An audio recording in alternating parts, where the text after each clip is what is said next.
Okay, hello again and welcome to our webinar. Next Tuesday, December 3rd, the results from the latest round of PISA will be announced. Andreas Schleicher, Director of the OECD Directorate for Education and Skills, is here today to walk you through some basic facts about the global assessment in general and about PISA 2018 in particular. He'll also discuss the kinds of findings we can expect to hear about next Tuesday. If you have any questions for Andreas, please feel free to send them to Alison Burke using the chat function at any time during the presentation. Andreas?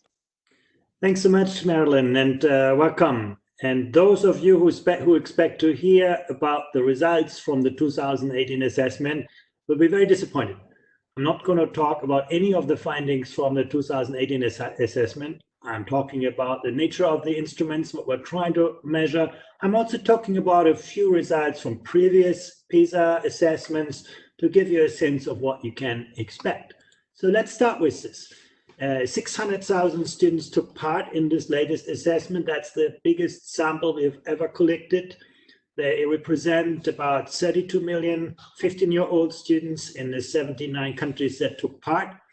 Essentially, they take a 2-hour test and then answer questions on their background. We also collect a lot of information from teachers, from parents in some countries, from school leaders to get a sense of the environment in which students learn, teachers teach, and schools operate to better understand the context of the results from PISA. The idea of PISA is to look at the extent to which schools prepare young people for adult life. So you'll find fewer questions just, looking at the reproduction of specific school content, more questions testing the capacity of students to apply their knowledge creatively in sometimes novel settings, extrapolate from what they know, transfer their abilities. Those are the kind of things that PISA puts an emphasis on, because in the real world, problems are complex. We need to apply our knowledge. It's not just enough to just remember what we have learned in school. And again, we look at the learning environment in which students learn, teachers teach, schools operate through the contextual information. And then, of course, a lot of emphasis is on equality of opportunities. To what extent do schools succeed to improve learning outcomes, irrespective of the social background of students and learners? A couple of points that make PISA really special and I think different from most other assessments. First of all, it is that link between data on learning outcomes with data on the context in which students learn and schools operate. That basically is the kind of promise of PISA to sort of contextualize learning outcomes, not just present the test scores. Another feature is the very innovative concept of literacy. I already sort of foreshadowed that. The capacity of students to creatively use and apply knowledge, not just to reproduce it. The relevance to lifelong learning. We're not just looking at test scores and outcomes, but also ask students to tell us about their kind of aspirations for their future, their educational aspirations, their occupational aspirations, their learning strategies, and so on, all of which are key to success in adult life. And then PISA is done every 3 years, so there is a possibility to track improvements over time. Last but not least, it's the largest and most comprehensive and most rigorous assessment of student learning outcomes that we have today. So again, let's talk about some of the kind of factors underlying it. First of all, here you have a map of the countries and economies that participate in the 2018 assessment. You can see in the case of China, it's still partial participation. We have data from 4 of the provinces. They represent together, 180 million people. It's a large kind of set of participation, but it's certainly not, anything that could represent China. In dark shaded, I show you the OECD countries, and lighter shading the partner countries and economies that have joined the assessment. Here you can see how participation has evolved since the early days of PISA. This is basically how PISA started in 2003 was the second cycle with 41 participants, then 2006, 57, 2009, 74, 2012, 65, and then 2015, 72, and now the largest number, 79 participating countries. So taking time, but more and more sort of this becomes a global, truly global yardstick for educational performance. So why do we do international comparisons? Often people say, well, education is a very domestic field of public policy, maybe sort of inward-looking, curricula are different, social contexts, economic contexts are different, but there are a lot of reasons that suggest it is worth having a look across borders, across cultures, to see what other education systems are doing and with what success. Because many of the policies and practices can't be, copied and pasted in a different context, but they can be, translated into different ways of working. The first thing that PISA shows is that money matters, but just up to a point. Here are results from the last assessment in 2015 that we published. There you can see on the vertical axis the quality of learning outcomes here in terms of science achievement. That was focused in 2015. And then on the horizontal axis, spending per student between the age of 6 and 15. And you can see for countries that spend very little on the left side, I've marked them here in yellow. Yes, there is a quite steep relationship between spending and outcomes.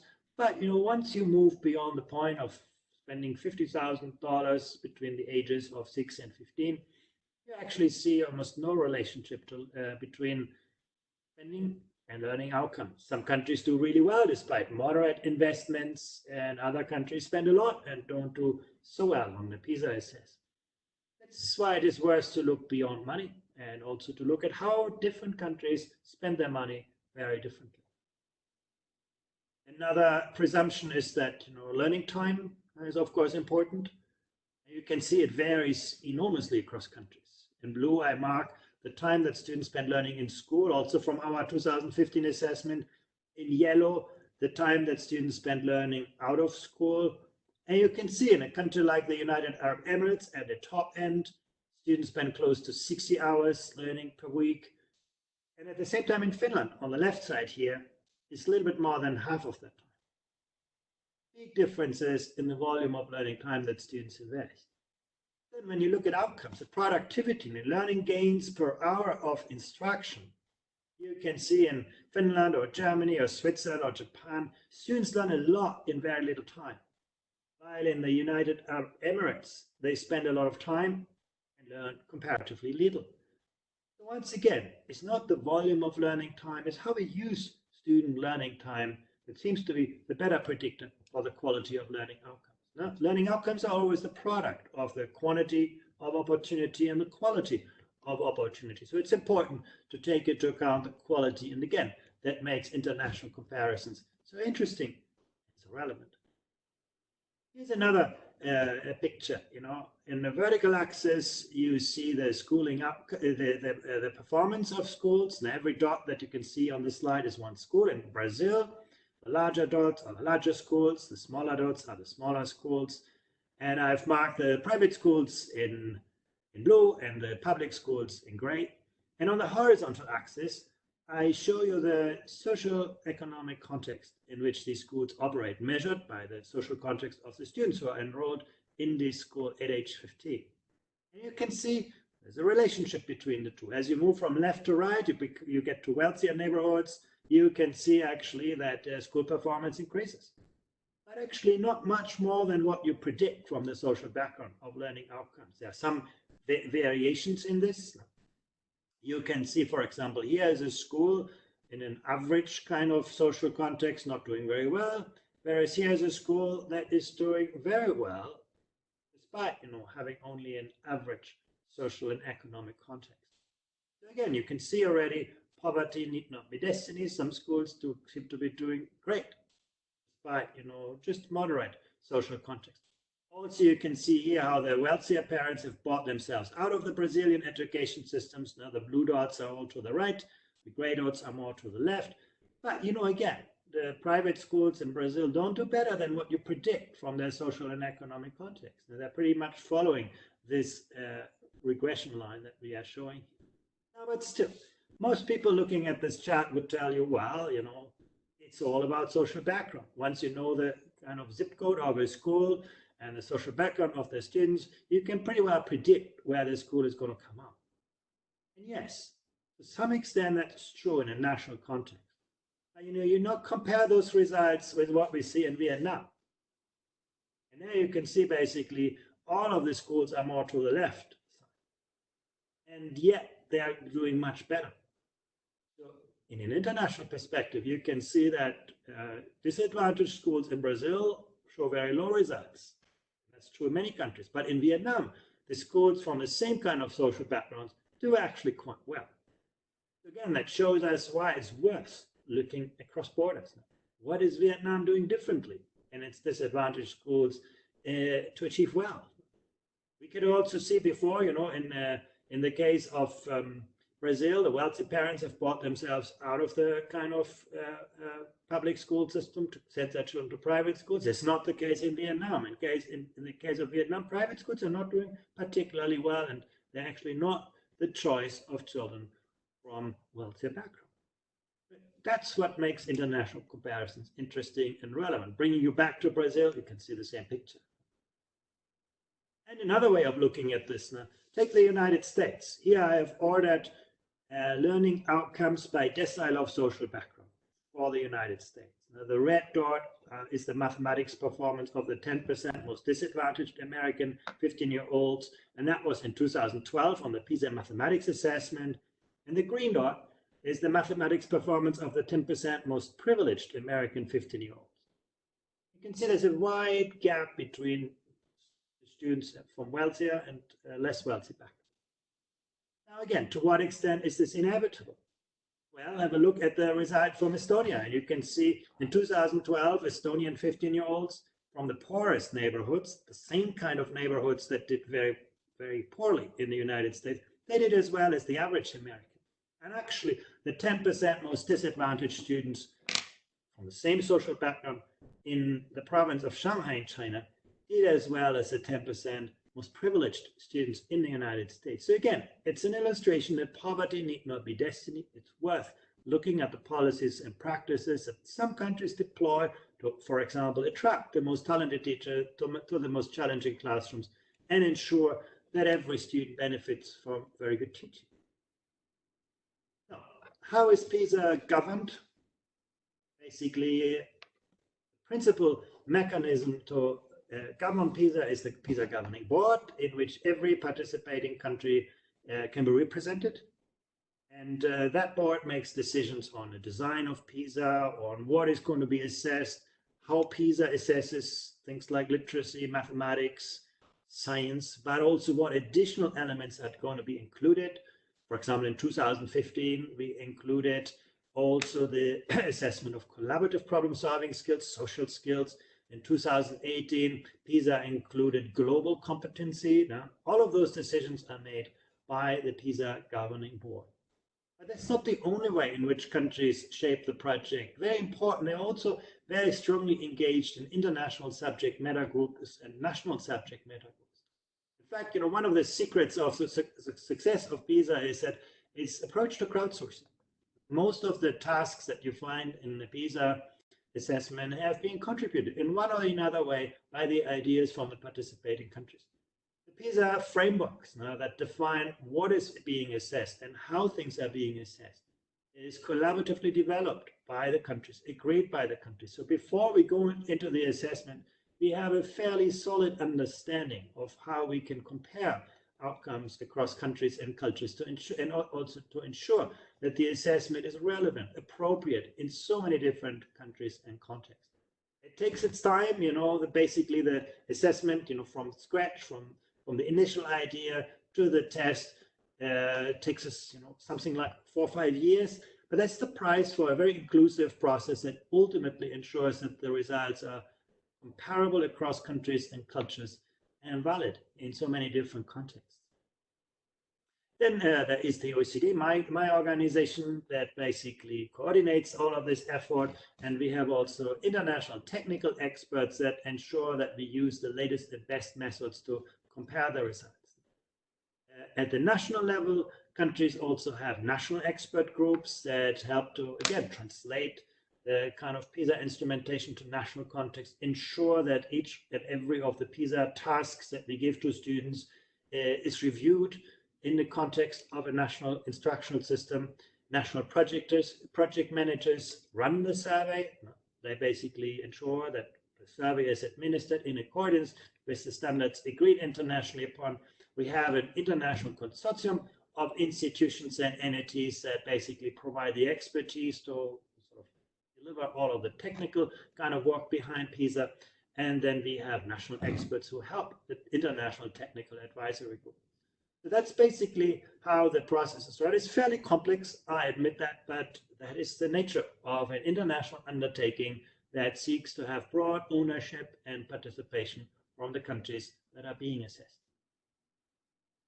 Now, what are the features of PISA 2018? The focus this time was on reading.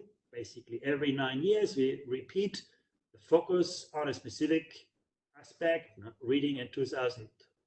Also in 2009 and 2018. And then we have shorter assessments of mathematics. That was the focus in 2012. In science, that was the focus in 2015. And newly added has been global competency. That is the capacity of students to see and understand the world from different perspectives, to, appreciate different ways of thinking, different cultures, and so on. We've also offered an optional assessment of financial literacy that a number of countries have taken up. The assessment is computer-based. Basically, it's delivered on computers. And the reason we do that is that many of the tasks that we want to pose to students require a very dynamic kind of problem-solving situation where students can change parameters and read, for example, digital texts. Reading in the year 2000 was a very different construct than it is now. In 2000, we read linear text in books that were printed very carefully. Today, students need to be able to manage and navigate hypertexts, resolve kind of conflicting pieces of information online, and sort of that requires a computer-delivered assessment. We also used for the first time, and that's an innovation in 2018, an adaptive approach to assessment. As PISA has grown bigger, more and more countries participated. The countries also became more diverse.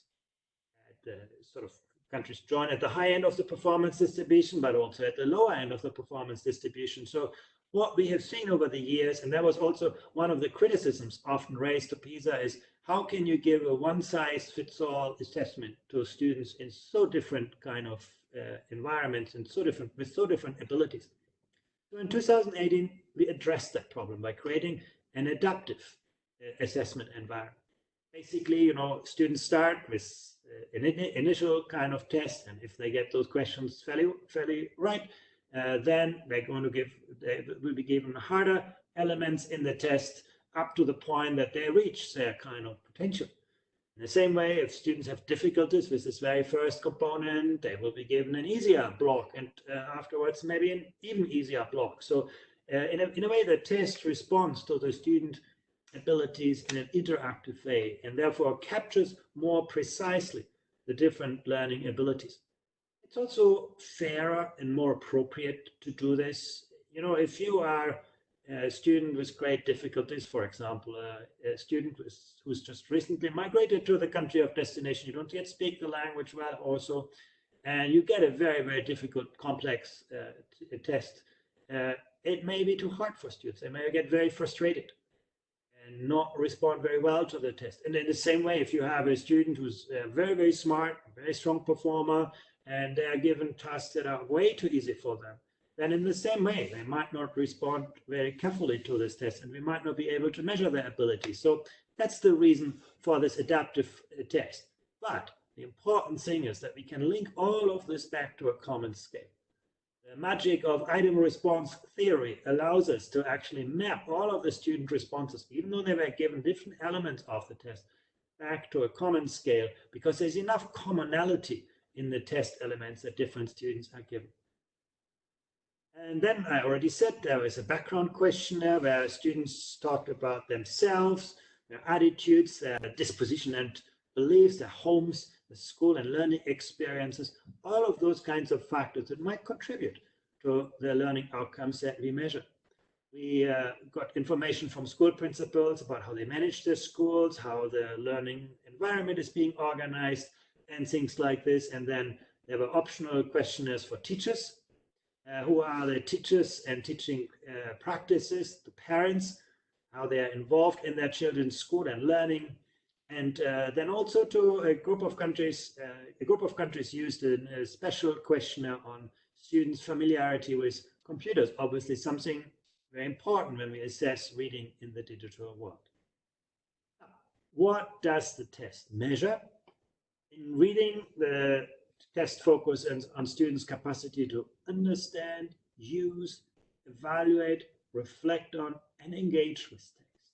As you can see here, this is not just about learning to read. It's very much about using reading for learning. Basically, a wide range of reading abilities that we need to understand, comprehend, and engage with written information. And again, reading in the digital world. That was actually the novel element in 2018, that reading is predominantly now in the digital world with nonlinear text. In science, it's the ability to engage with science-related issues. So not just science, knowledge of science, but also knowledge about science. Basically, we expected students to explain what they see in scientific terms, to evaluate and design scientific inquiry, for example, design an experiment to test an hypothesis, but also to interpret evidence and data in a scientific way. And in mathematics, it was students' capacity to formulate, to employ, to interpret mathematics in different contexts, and translate a real-world problem into the world of mathematics, then solve it in the world of mathematics, but again, interpret the solution back in the real world. So elements there included reasoning mathematically, thinking like a mathematician, using mathematical concepts, procedures, facts, and tools to describe, to explain, and sometimes predict phenomena that we gave to students. So this is the focus of the PISA assessment. You can see in some countries, reading, math, and science would be defined in quite different ways. But again, this is the definition that countries collectively agreed as the most relevant, valid way to measure student learning outcomes in the world in which we live today.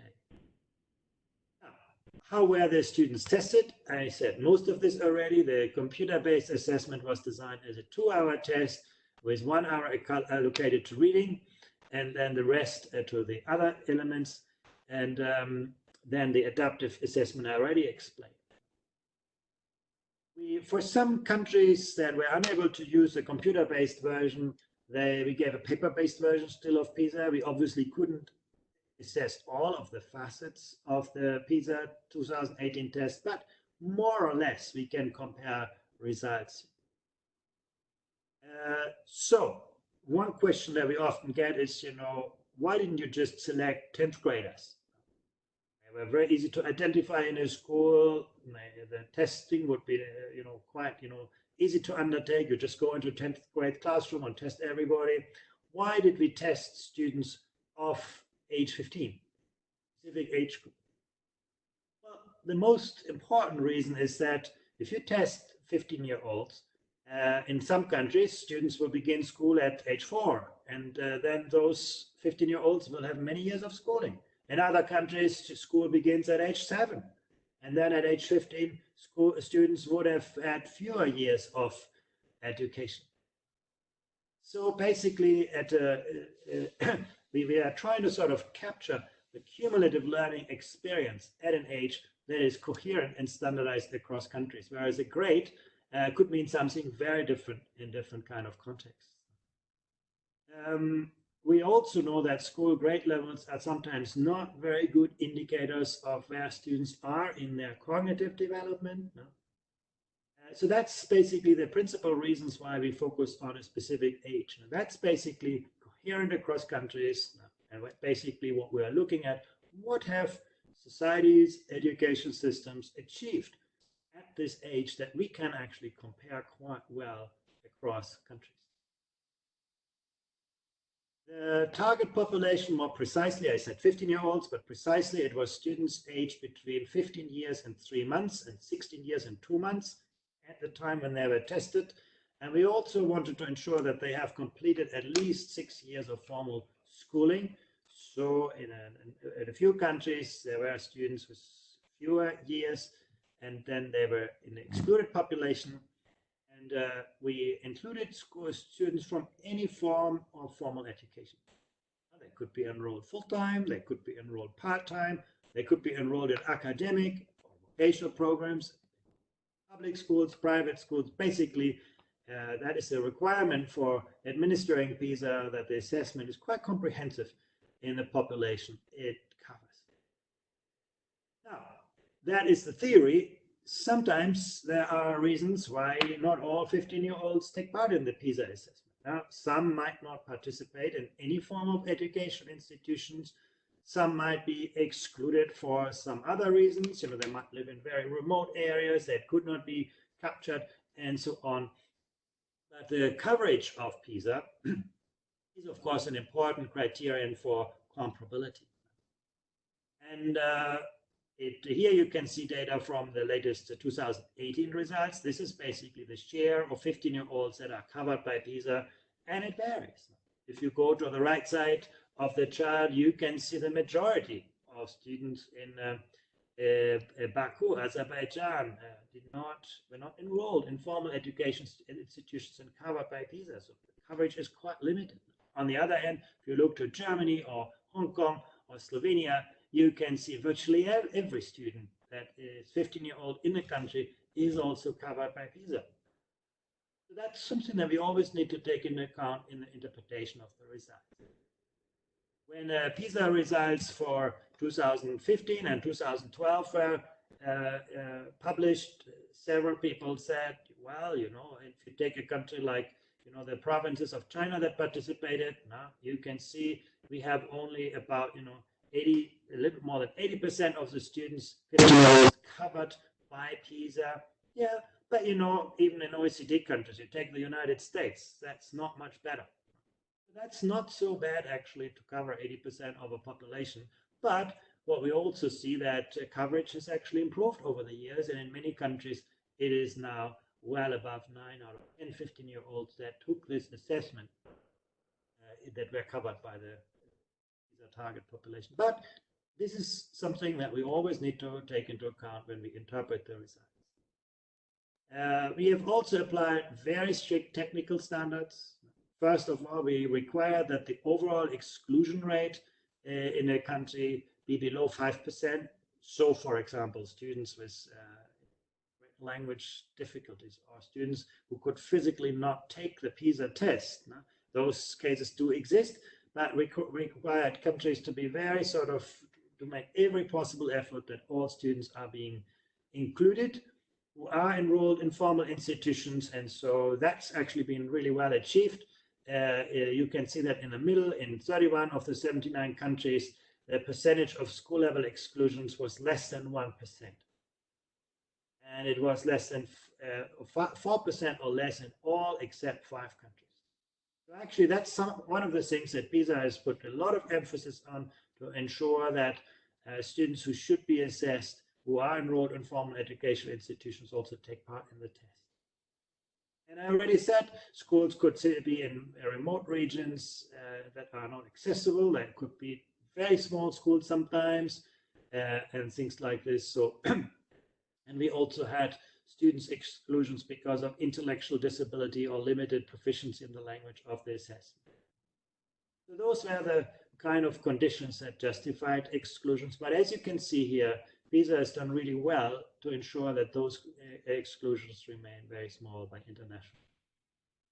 Now, where are you going to find the results? On the 3rd of December, we're going to publish 3 volumes. Basically, the first one is just looking at the outcomes, reading, math, and science.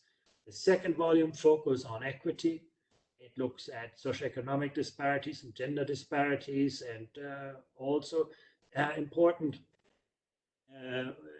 relationship between those variables and outcomes and students' well-being. And then volume 3 looks at what school life means for students' life. It looks at the physical and emotional health of students, the role of teachers and parents in shaping the school climate, and also social life at school. That's what you can expect on the 3rd of December next week. What's going to come after in 2020 is first a report on financial literacy of students, then a report on effective school policies and successful schools. That's basically the report that analyzes what factors at school and system levels correlate with learning outcomes. And then finally, our 6th volume on the outcomes from the global competency assessment. Now, I want to conclude my presentation with a few sort of pointers from previous PISA assessments that respond to common issues that are being raised with PISA. The first one is, well, it's interesting to compare those kinds of results, but ultimately, how countries that do well and countries that are not doing well are distinguished by specific features of culture. Well, you can make that argument, but what we could see is particularly between 2000 and 2012, there were a number of education systems that quite significantly improved their education performance. Now, they didn't change their culture, they changed what they do in education. So culture might always contribute in one or the other way to learning outcomes, but it's certainly not the sole factor explaining the differences that we observe. We also need to ask ourselves often, is culture, just inherited by the context, or is it created by what is being done in education? And there are a lot of reasons to assume that some of the features that we attribute to culture may in fact be specific features of education and social policy. So I think that's a very, very important point to make. Second, some people say, well, it's all about social background. You could see very clearly from the chart I showed you, that's certainly not the case. Social background explains some of the results, but the same kind of students might perform very differently depending on the education system in which they are enrolled. And also less than a quarter of the performance variation among OECD countries is explained by national income across countries. So again, it's not so simple to say it's all about, wealth and national income. Again, deprivation is destiny. I showed you a chart that in 2012, the 10% most disadvantaged students in Shanghai reached similar math scores as the 10% most privileged American 15-year-olds. Again, similar students coming out very differently depending on where they go to schools. Some people say if you want to achieve excellence, you necessarily have to compromise on equity. And again, what we saw in 2012 is that there were education systems in Asia, Europe, and North America with high and equitable learning outcomes. And that's something that we have seen consistently across the PISA assessments, that actually excellence and equity are quite compatible. That, none of the top performers that we have seen on PISA has achieved very high levels of overall performance at the price of large disparities. And also, excellence will require selection. It's another common held belief. If you want to achieve excellence, you have to track and stream students at very early ages. While again, the highest performing education systems tend to be all non-selective in the education systems. Education quality and personalization is all about class size. Now, that's a lot of resources have gone across countries into making classes smaller, but if you look at the highest performing education systems, they often prioritize the quality of teachers over the size of classes. So whenever they have to make a choice between a smaller class and a better teacher, because that's ultimately what it comes to, when you have to allocate money, they've gone for the quality of the teacher. So I have a few example items that I can share with you, but I'll wait first whether there are questions from you. Thank you very much. Thank you very much, Andreas. Yes, there are some questions from our participants. The first is, you said that we're going to be, or PISA is going to be using a multi-stage adaptive approach where students receive questions based on their responses. Is this true only in reading? And how does this work? In particular, how does this work with subjective long responses that must be marked automatically? How are the results interpreted, for example, if the students have different questions, but then they're used as a comparison? That's an important question. First of all, it is about the reading assessment, but we are using a design in blocks. So we're not scrambling all of the items by the kind of difficulties, but basically students are given blocks of items and they belong to each other, blocks of questions. And the open-ended tasks are not actually yet computer scored. Basically, open-ended tasks in this kind of block would still be manually scored when they're very complex. That's something that PISA has not yet figured out. It's quite possible with technology these days to be quite advanced on this using artificial intelligence, but essentially those open-ended tasks are still part of a block and they're not administered individually. So basically, students are taking part in an initial kind of block of items. If they get those items right, they're given a block with harder tasks, which might include some open-ended tasks, which would then afterwards be scored. So basically, the selection of performance is based on the multiple choice task or the open-ended tasks that can be computer scored. Thank you. Another question, why age 15? Do some countries complete formal schooling at age 16? Would an older age reduce the available sample size? Yeah, this is a question that PISA reviews regularly. In fact, every 9 years, there's sort of we take a step back and look at, is this still the most relevant age? For the moment, age 15 is in many countries still the end of compulsory education. If you get beyond age 15, you might find a lot lower coverage in education. A fair number of countries that take part in PISA, including OECD countries. You also might find a much more diverse set of educational opportunities. Age 16, 17, and many countries have quite distinct vocational education programs and so on. It would be a lot harder to make comparisons across countries at age 16, and also we would lose a lot of 16-year-olds who are no longer enrolled in formal education. So for the moment, age 15 seems still the kind of latest point at which we can make really strong international comparisons. But that is a question that we will continue to review, and if educational coverage advances, then this is something that might change. Another participant asks about students who are excluded from the assessment because of intellectual disability. What criteria are used to judge this, and are they common across all of the participating countries? Yeah, we gave countries guidelines on the exclusion of students, but the idea was always to include everyone who would be physically and intellectually capable of taking part in at least the most simple PISA tasks. And we also had an adapted booklets. Some students might have difficulties to just read the screen format, so we did make efforts to use simplified structures for students who might have difficulties with the complex PISA test. Really, the goal of this is to minimize exclusions. If we would allow countries to exclude anyone who would nationally be classified as a student with special needs, for example, the exclusion rates might have been very, very large. So really the idea in PISA was, with our guidelines, to maximize participation. And as you could see from the statistics, that has really been achieved quite well. The exclusion rate is actually very, very small in most countries. Thank you. Another question, how is equity measured? And can you share any information about the gap between rich and poor in Asia or in other countries?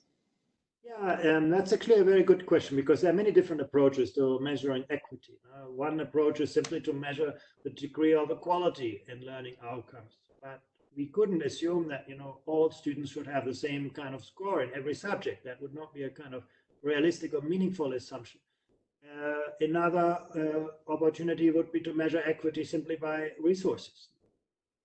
And again, as you could see, resources are not really well linked to learning outcomes. So that also would not be so meaningful in a comparative context. The way we define equity in PISA is essentially by looking at the strengths of the relationship between the social background of students and the quality of their learning outcomes.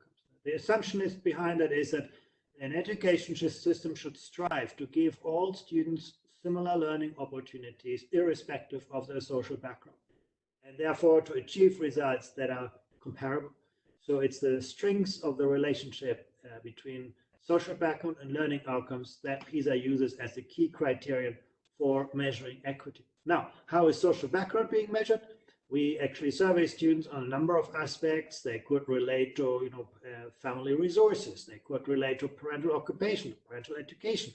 We also collect data on educational resources at home, on material resources available. So we look at cultural capital, at social capital. So many aspects that relate to social background are being captured by PISA, and also they are made comparable across countries using taxonomies like ISCED for levels of education of parents, or ISCO for occupational patterns, to ensure that we, in the end, can compare the strengths of the relationship. In statistical terms, it's simply the variance in learning outcomes explained by this index of social, economic, cultural background.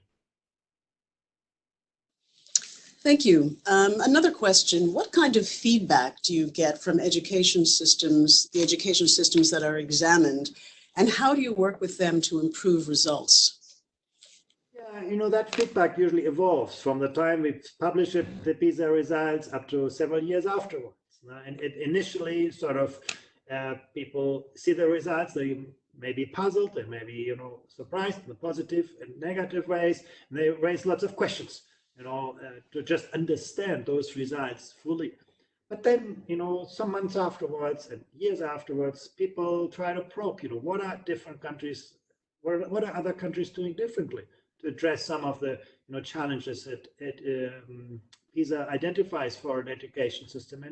And often we enter into a quite deep dialogue with experts and policymakers in a country to understand the performance patterns deeply, and also to design and develop policies that could respond to those kinds of challenges. In many countries, we have carried out policy reviews, for example, where we compose teams of experts from different countries that have been very successful to address a challenge that is apparent in a country, to review what other policy options would be available.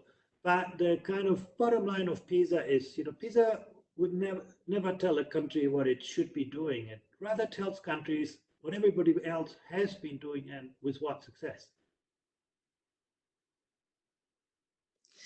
Can you tell us a little bit more about how global competence is assessed? What are the criteria that PISA measures? And how has this new item been received by participating countries? That's actually an interesting point. Global competency assessment was a new element that it was being added simply out of the recognition that we all live in a quite diverse world. Global issues are no longer just for those who travel internationally, but they have arrived on everybody's doorsteps. When you open your television channels, you'll see the world, and you want to understand the world. When you go in a supermarket, you find the world's products. So global issues arrive everywhere. When you drink a cup of coffee in Paris, it might have implications for workers in South America.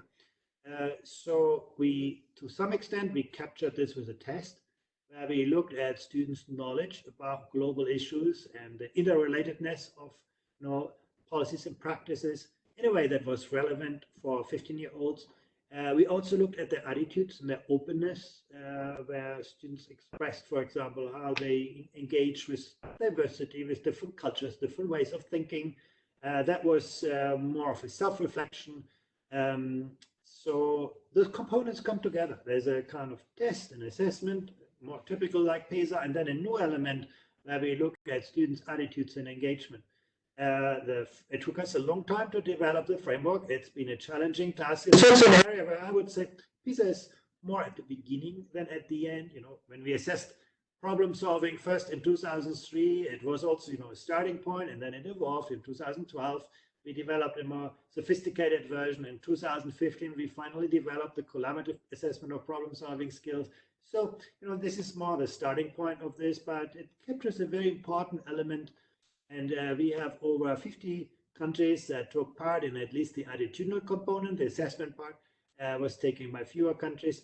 And, we're going to see in October next year, when the results are published, how countries are going to react.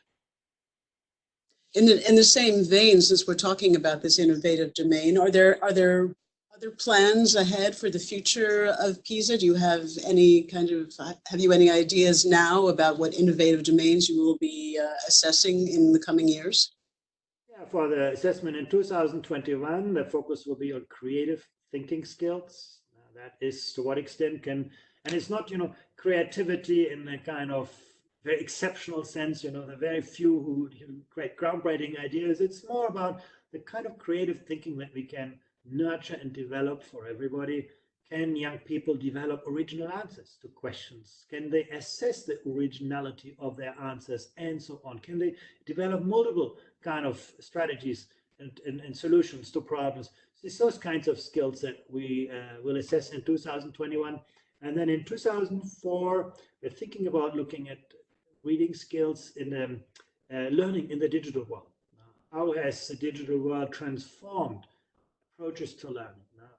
Strengthen agency-based approaches, where learners need to be more active in their solution strategies and so on. So those are the initial ideas for 2024, but it's going to take us a lot of time and effort to formulate that so that it can be assessed. We have a couple of nuts and bolts questions about PISA. For one, how are the PISA tests given out? i.e., does the OECD invite schools to have their 15-year-olds take the test? Do governments contact the OECD and sign up for the assessment? How does this all work?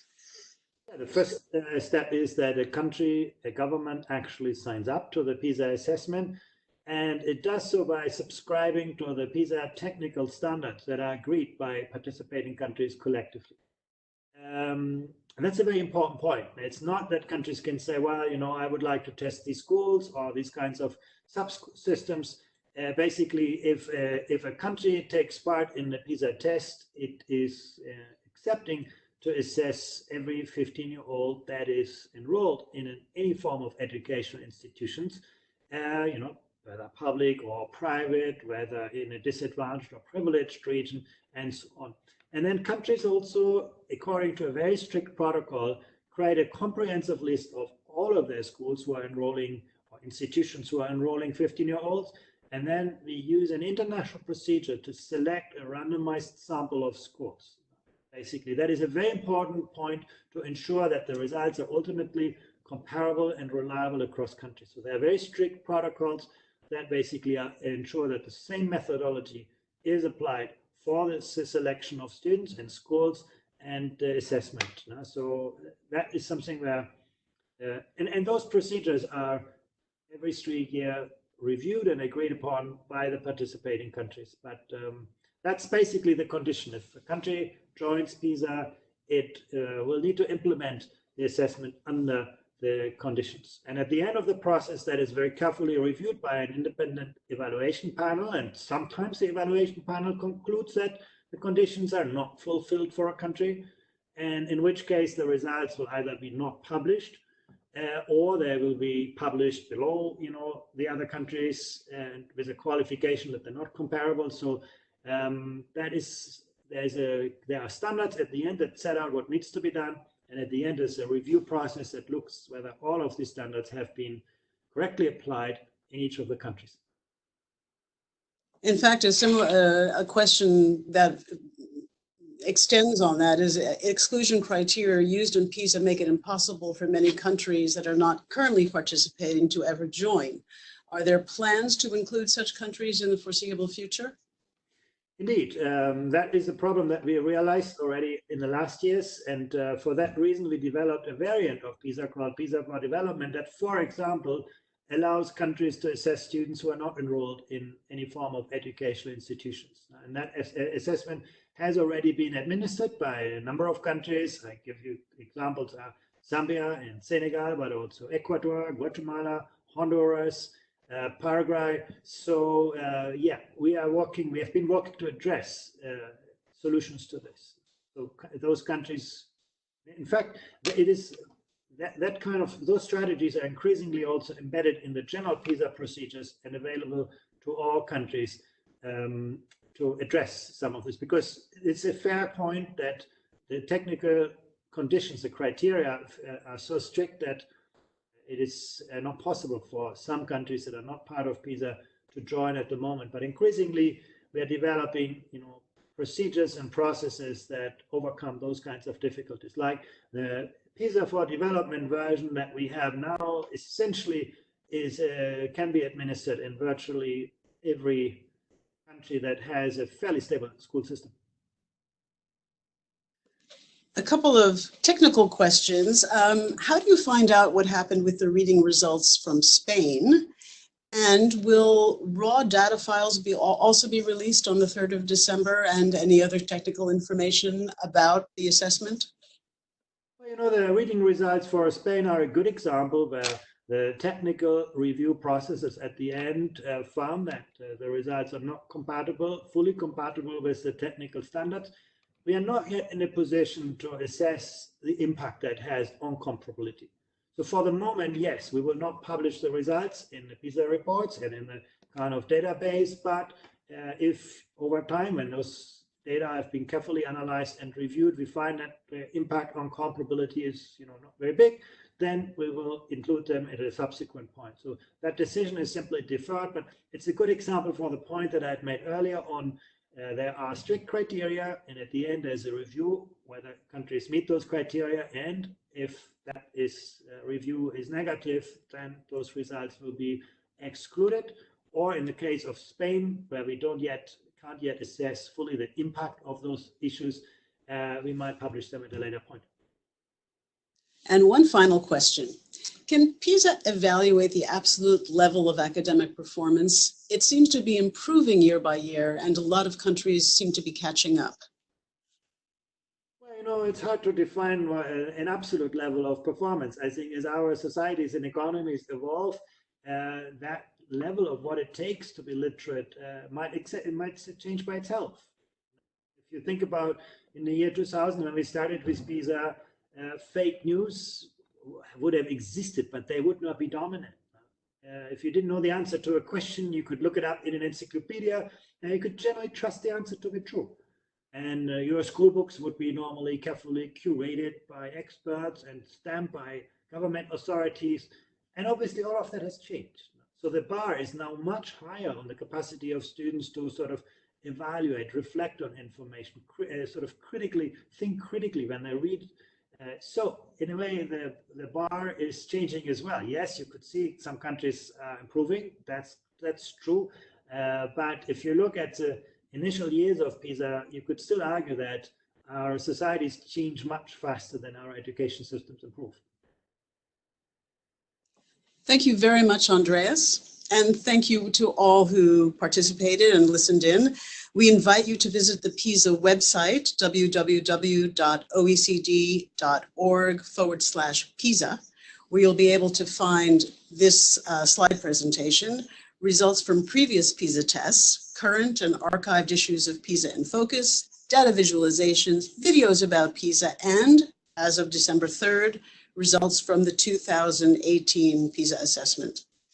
This webinar has been recorded and will be available in a couple of days on our website under /webinars. Thank you all again for joining us.